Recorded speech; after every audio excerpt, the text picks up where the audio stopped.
តបនេះយើងនឹងធ្វើលំហាត់នេះណាចឹងលំហាត់នេះវាមានទី1គឺមាន header and footer ចឹងខាងក្រោមនិងខាងលើនេះមានទំព័រហើយខាងលើនេះមានឈ្មោះចឹងទៅណាហើយមានកដាលហើយមានបន្ទាត់ហើយមានពុះហើយមានរូបភាពហើយនឹងមានរូបនេះណារូប cloud រូបពពកហើយនាឡិកាអញ្ចឹងទៅណាមានរូបអញ្ចឹងហើយនឹងមានអក្សរធំហើយមាន bullet ណាអញ្ចឹងនៅក្នុងហ្នឹងឧទាហរណ៍ថាយើងមានទំព័រមួយដំបូងគឺយើងត្រូវមើលទៅលើ font របស់យើងសិន font របស់យើងហ្នឹងបើវាចាប់យកប្រហែលថាយើងចាប់យកអានឹងហើយណាខ្មែរអុយបាត់ដំបងអញ្ចឹងខ្មែរអញ្ចឹងបើអត់ទាន់ទេយើងអាចសិតវាបានអ្នកចូលកន្លែង font Control D ក៏បានព្រួយនេះមកអញ្ចឹងយើងអាចដូរកន្លែងហ្នឹងមកដូរទៅជា Time New Roman ខាងលើមកហើយខាងក្រោមយកខ្មែរ OS បាត់ដំបងមកណាឬក៏យើងចង់បានខ្មែរ OS សំរៀបឬក៏ Unicode ខ្មែរមួយណាដែលយើងស្រឡាញ់យើងយកមកឧទាហរណ៍ឥឡូវខ្ញុំយកខ្មែរ OS បាត់ដំបងណាហើយចំណែកឯកន្លែង font style អញ្ចឹងយើងយក Regular មកហើយ font size នេះយើងយកទំហំ12មកខាងក្រោមដូចគ្នាដែរcomplete script នេះក៏យើងយកកន្លែងនេះយើងយក font ខ្មែរមកហើយបន្ទាប់មក style font style គឺយើងយក Regular ហើយនឹង size របស់វាគឺយើងយកទំហំ12ដូចគ្នាណាហើយបន្ទាប់មកទៀតយើងយកពាក្យថា set as default ណាអញ្ចឹងដើម្បីអីឲ្យវាថ្ងៃក្រោយគឺវាចងចាំកន្លែងហ្នឹងណាអញ្ចឹងយើងយក all document based on the normal template ណា the normal template អញ្ចឹងយើងយកក្រោមមកណាអូខេហើយបន្ទាប់មកទៀតយើង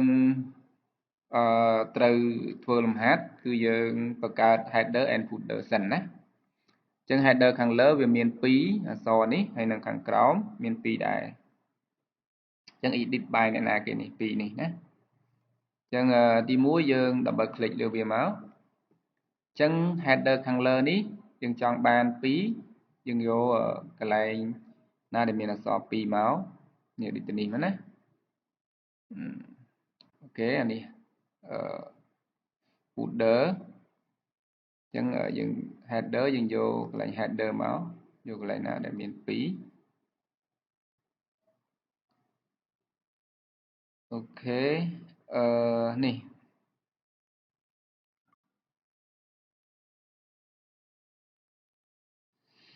មួយណាចេះអូខេមួយណាដែលមាន2មក header ឬក៏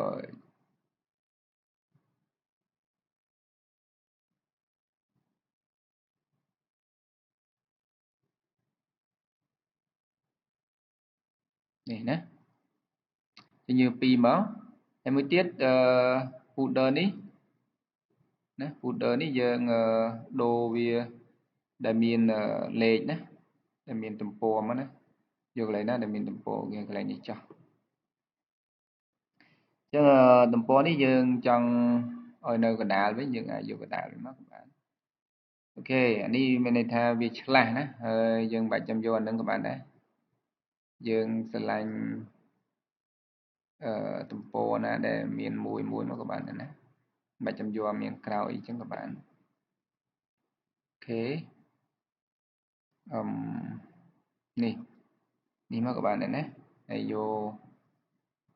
កដាលមក align center នេះមកអញ្ចឹងកន្លែងនេះយើងសេទំព័រទៅខ្មែរមកក៏បានដែរ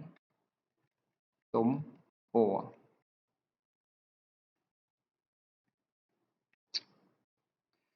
័រហើយបន្ទាប់មកទៀតយើងអាចយក option មកក៏បានហើយកន្លែងនេះកន្លែងនេះគឺយើងមើលលំហាត់នោះមានអីគេនេះណាអញ្ចឹងលំហាត់នេះedit by អ្នកណាគេណាអញ្ចឹងយើងខ្ញុំ copy មកអូខេអញ្ចឹងអានេះយើង tab មក tab ឲ្យចំ កណ្ដាលមកក៏បានដែរអញ្ចឹងឧទាហរណ៍ថាយើងនេះ edit by ឈ្មោះនឹងទៅខាងលើដូចគ្នាដែរណាខាងលើនេះអញ្ចឹងខាងលើអូខេខាងលើ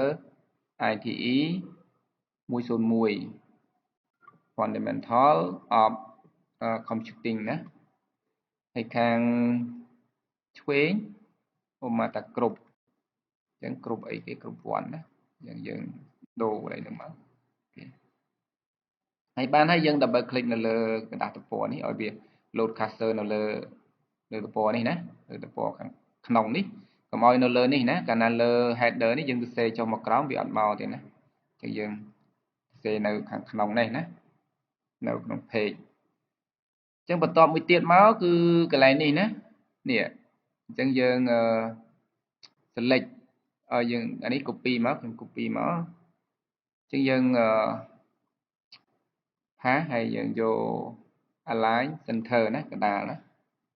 អូខេ select វាទាំងអស់សិនមកយក align center អញ្ចឹងនេះយើងមើលទៅវាដូចជាធំពេកយើងយក time element មកហើយយើងសេរីនៅ margin របស់មក spelling option របស់វាណា line spacing ណានៅ line spacing របស់វាអញ្ចឹងយើងយក1មកអូខេវាជិតគ្នាតិចមកនេះបើយើងចង់បានឲ្យ bold តិចមកក៏បានដែរណាឲ្យវាស្អាតតិច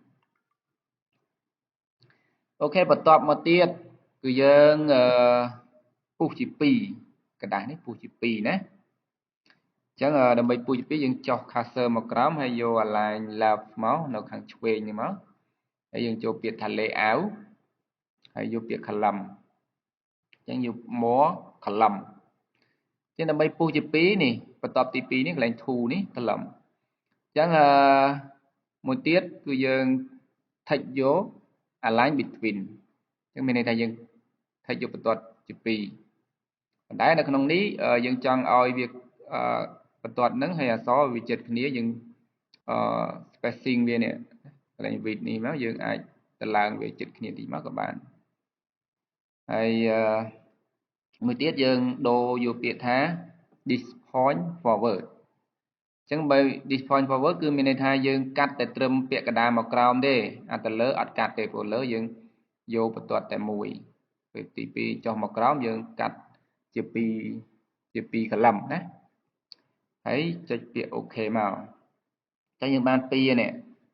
អញ្ចឹងឧទាហរណ៍ថាអត្ថបទរបស់យើងវាមានបែបនេះណាមានបែបនេះមួយជារៀងនេះណាអញ្ចឹងមួយជារៀងនេះអត្ថបទរបស់យើងមក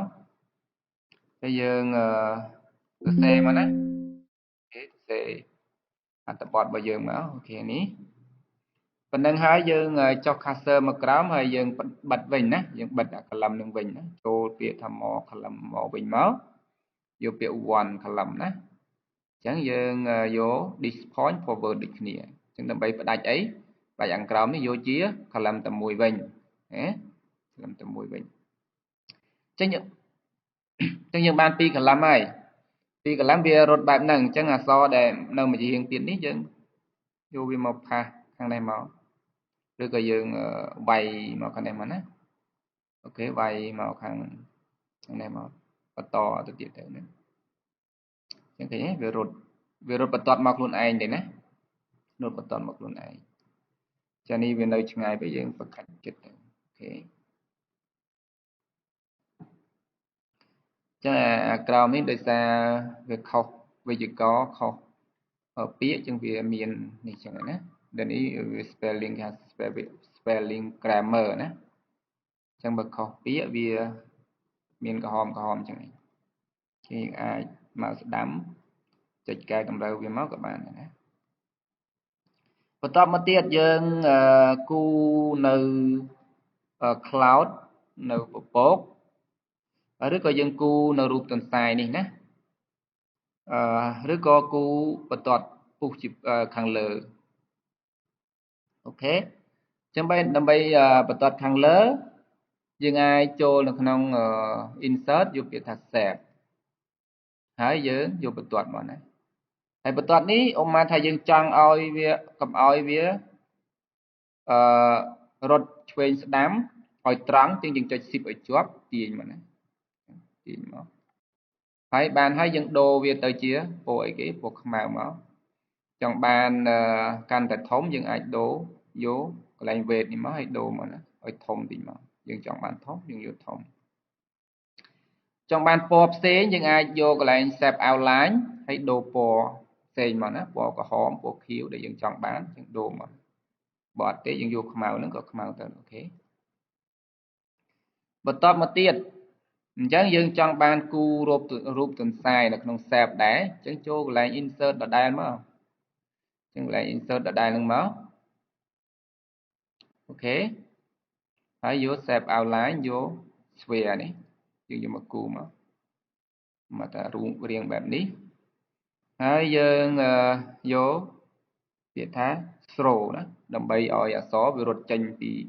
ពី shape របស់វានឹងយើងយក throw មកហើយយើងមកស្ដាំយកពាក្យថា format shape ដើម្បីអីដើម្បីទាញរូបយកមកដាក់ក្នុង shape ហ្នឹងណាអញ្ចឹងយើងយកកន្លែង file នេះមកយកពាក្យថា picture text អូខេ picture or text file អញ្ចឹងយកកន្លែង file នេះមកតិចយក file ដែលយើងទុកឲ្យមកថារូបទន្សាយយើងទុកនៅណាណាមក desktop មានអត់អញ្ចឹងមកថានេះទន្សាយនេះណាអូខេយើងដាក់មកវិញអញ្ចឹងយើងចង់បាន shape outline វាយើងអាចយក shape នោះមកឬក៏ shape outline មកអូខេយើងចង់បានធំយកកន្លែង weight ចង់បានធំយកធំតូចយកតូចអូខេឬក៏ចង់បានក្នុងនេះក៏បានដែរណា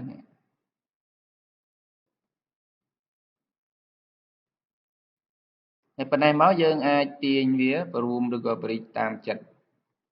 ហើយយើងចាប់ទាញយកទៅដាក់កន្លែងដែលយើងចង់ត្រូវការអញ្ចឹងកាលណាទាញទៅអក្សរវារត់ចេញពីដំណឹងហើយណាដោយសារយើងយក throw វារត់ចេញពីកន្លែងអក្សរហើយឃើញទេអញ្ចឹងយើងបានលំហាត់មួយ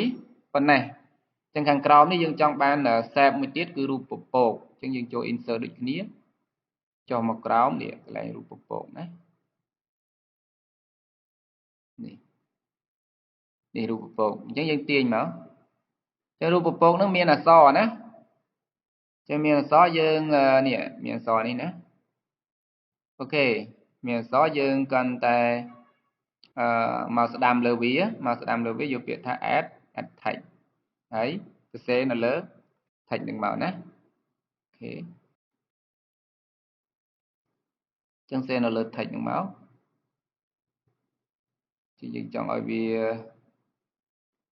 ចំកដាលយើងយក home ហើយយក align center អសនេះយើងចង់ឲ្យវាតូចឬធំអាចដូរបានណាចង់បានតែតូចយើងយកតូចប៉ុណ្ណេះមកក៏បានដែររូបនេះយើងចង់ទាញព្រួមបានណាហ្នឹងយកកន្លែង format នេះមកយកកន្លែង wrap text in front of ដើម្បីទាញវាឡើងលើមកណាកាលណាយើងយក in front of វារត់លើអក្សរនេះអត់មានអក្សរចេះរត់ទេណាយើងអាចរត់បានលើអក្សរមួយទៀតរូបនាឡិកាដែលយើងនេះនៅក្នុងនេះឬក៏នេះរូបនេះសិនណា shape ដែរអញ្ចឹងយើងយក shape មួយទៀតយកមកគូររូបនេះណានៅក្រោមនេះ shape នេះអូខេនេះអញ្ចឹងយើងទាញ shape នឹងមកអូខេទាញមកហើយយើងមកយក add text ដូចគ្នាហើយយើងសរសេរអក្សរចូលដូចគ្នាណា university នេះអូខេយើងផាសនៅក្នុងនឹងមកនេះខ្ញុំផាសប៉ុន្តែយើងអាចសរសេរជាដៃមកក៏បានដែរណាអញ្ចឹងនៅក្នុងនេះយើងមានតែប៉ុណ្នេះប៉ុន្តែយើងខុសគិតមកដោយអាចារ្យណាដោយសារជាប់អត់លើអូខេយើងនេះសាមីនេះក៏វាយក៏បានដែរណាអូខេ នេះវាលិបចូលមកក្រោមអញ្ចឹងយើងថយមកវានេះហើយយើង select លើវាមកហើយដូរតម្រងអក្សរ font មកយក time Roman មកហើយអានេះយកវាទៅ12អីបានហើយអូខេឲ្យវានៅតូចបានអញ្ចឹងយើងសេរីមកតូចមកមួយទៀតគឺនេះណានៅបន្ទាប់នេះយើងចង់បានវាពណ៌សវិញអញ្ចឹង background របស់វាហ្នឹងយើងអត់ចង់បានអាពណ៌ហ្នឹងទេយើងអាចយកពណ៌សវិញបានណាហើយមួយទៀតនៅកន្លែងអក្សរណាអក្សរ welcome នេះអញ្ចឹងយើងអាចសរសេរជា format word art អូខេយក word art អាណាស្មៅដែលយើងចង់នេះនេះស្មៅមកអញ្ចឹងអាហ្នឹងយើងសរសេរ welcome មកណាជាប់ខ្មែរអូខេ welcome អូខេwelcome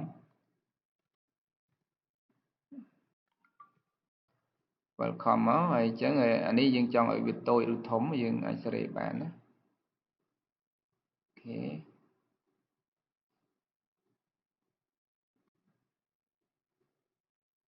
ញ្ចឹង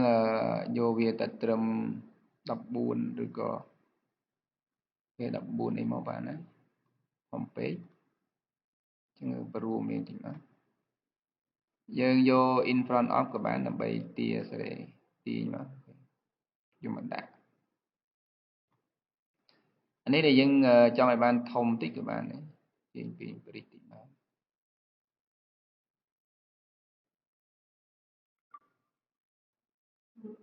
rotate វាដើម្បីឡើងចុះយើងអាច rotate វាបានណា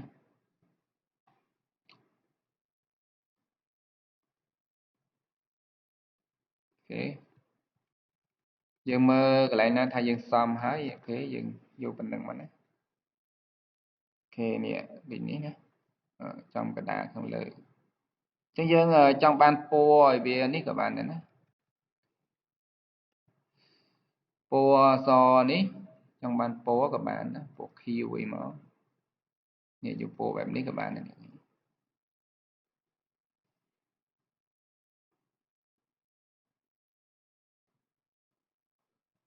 អានេះយើងយកកណ្ដាលមក align center មកអូខេអញ្ចឹងមកអញ្ចឹងបន្ទាប់មកទៀតខាងក្រោមនេះណានេះខាងក្រោម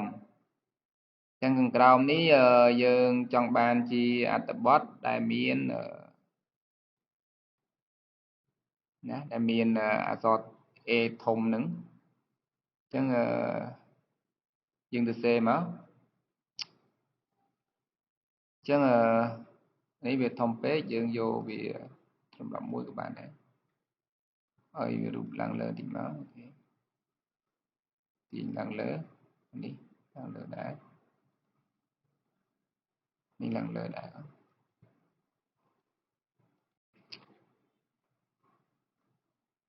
យើងវារៀងធ្លាក់មកក្រោមពេកអញ្ចឹងយើងពង្រួមអក្សរណាពង្រួមអក្សរឲ្យតូចចឹងមកអូខេនេះក៏ដូចគ្នាដែរយើងវារៀង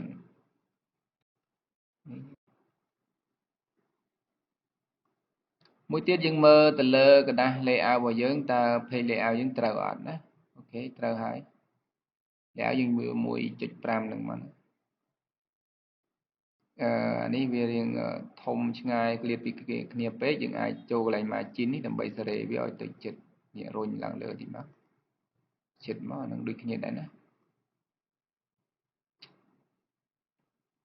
រុញវាឲ្យវាចិត្តតិចមករុញវាឡើងលើតិចមកក៏បានឲ្យចិត្តគ្នាតិចអូខេអញ្ចឹងប៉ុណ្ណេះយកប៉ុណ្ណេះចុះអូខេអានេះយើងមើលសញ្ញាគេយកអីគេនេះសញ្ញាចោលដៃណាអញ្ចឹងយើងចូល bullet នេះចូល home អញ្ចឹង tool របស់ home មួយគឺ bullet នេះកន្លែងគ្រប់ paragraph អញ្ចឹងយក bullet នេះមកណាអូខេវារៀងឆ្ងាយពេកយើងអាចទាញវាឲ្យជិតតិចមកក៏បាន ដូចគ្នាដែរអានេះយកនេះអូខេនេះដូចគ្នាអ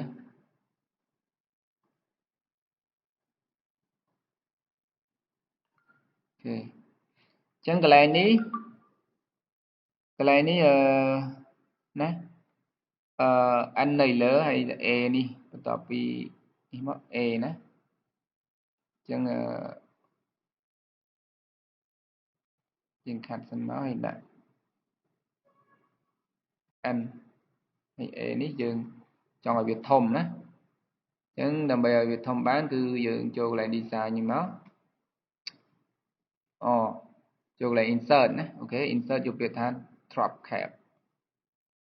ហើយយក drop cap option យកទី2ទី1គឺ none ទី2គឺ drop cap ហើយទី3នេះmargin ណា margin អញ្ចឹង in margin ហ្នឹងគឺវា merge តាំងពីលើដល់ក្រោមណាអក្សរគឺវាអត់នៅរត់ពីក្រោមដូចទី2ទេអញ្ចឹងយើងយកទី2មកហើយនេះ line to drop line to drop មានន័យថាអក្សរដែលរត់នៅពីមុខអក្សរធំនេះគឺ3ជួរឬក៏4ជួរបើយើងចង់បាន4យើងដាក់4យើងចង់បាន3ដាក់3ចង់បាន2ដាក់2អូខេហើយប៉ុណ្្នឹងយើងអូខេមកអានេះវា font អក្សរគឺអត់អីទេយើងយក font time element ហ្នឹងហើយឃើញទេវារត់អញ្ចឹងវារត់បែបហ្នឹងណាតែវាចុះមកក្រោមណាយើងចុះមកក្រោមតែយើងចង់ឲ្យវាឡើងលើទីយើងអូខេទីឡើងលើទីមកអញ្ចឹងអានេះយើងនេះណាមានអក្សរពីក្រោមវាទៀតហើយលើនេះអញ្ចឹងយើងសេរីមកសេរីធ្វើឲ្យចូលក្នុងដូចគ្នាមកនេះសេរីឲ្យចុះមកក្រោមវាមកក៏បានដែរនេះនៅកន្លែងនេះយើងបដាច់វាមកក៏បាននេះអូខេសេរីមកនេះយើងត្រឹមបៀបានគេយើងចង់ចុះទៀតយើងចុះសិនមកឲ្យវាចុះមកក្រោមមកនេះមើលទៅកម្លាតវារៀងឆ្ងាយពីគ្នាបានវារៀងធំខូចទ្រង់ទ្រាយទីយើងអាចសេរីនៅក្នុង margin នឹងដដែលយើងណារុញឡើងលើតិចមកណាឬក៏យើងចូលអានេះដាក់សាមីមកដាក់កន្លែង insert យក drop cap នេះដូរសោះថ្មីសិនមកអូខេ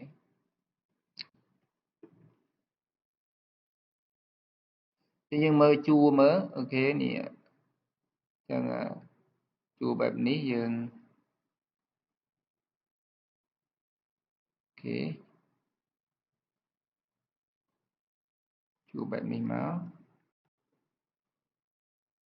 មកថាត្រឹមនេះ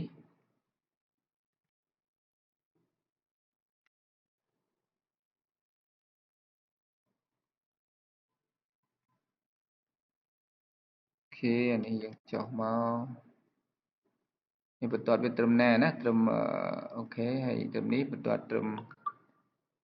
នេះហើយបន្ទាត់នេះត្រឹមfrom gel ហើយអានេះត្រឹម cell ណា cell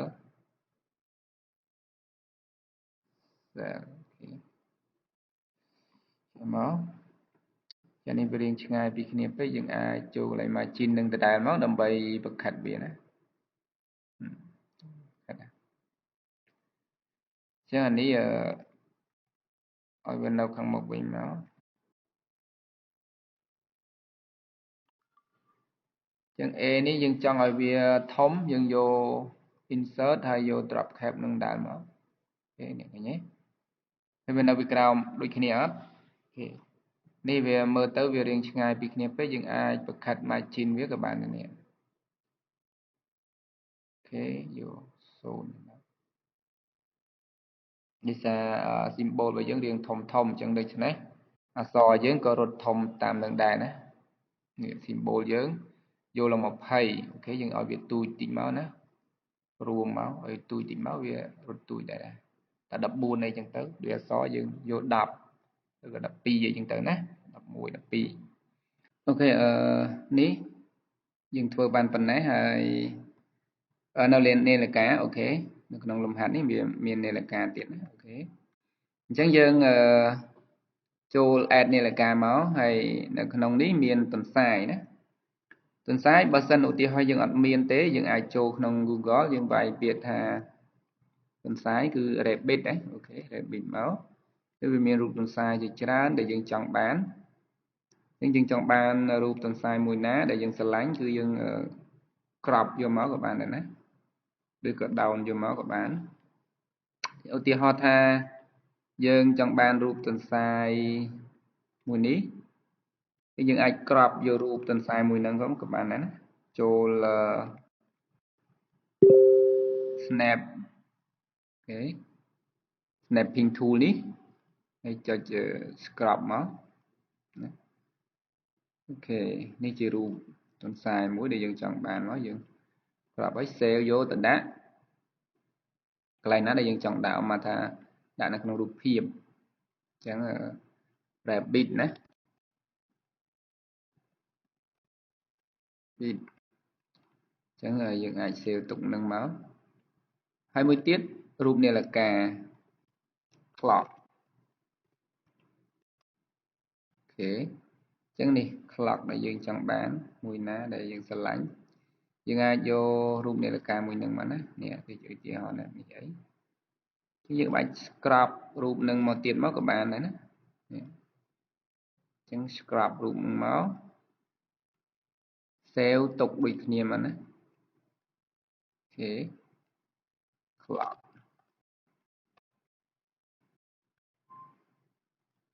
អញ្ចឹងយើងចូលនៅក្នុងលំហាត់យើងវិញអញ្ចឹងយើងអាច add ចូលក្នុងរូបនេះហើយមួយទៀតយើង add នៅរូបភាពនេះ add រូបភាពរូបនាឡិកាណានេះយើងចង់បានរូបនាឡិកាហ្នឹងយើង add ចូលមកហើយយក format យកពាក្យថា wrap text នេះយក in front of ហើយយើងទាញវាតូចមកហើយលើកយកទៅដាក់ហើយកន្លែងណាដែលយើងចង់បានដាក់ណាអូខេអញ្ចឹងយើងបានរូបនាឡិកាមួយមកហើយនេះនេះក៏ខ្ញុំបានរូបនាឡិកាមួយរៀងធំតិចមកអូខេ wrap text in front of អ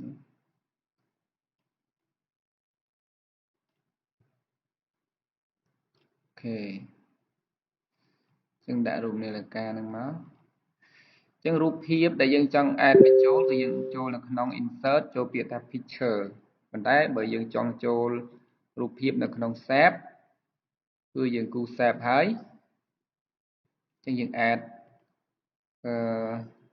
format save នេះមកដើម្បី add រូបភាពចូលនៅក្នុង save ហ្នឹងណា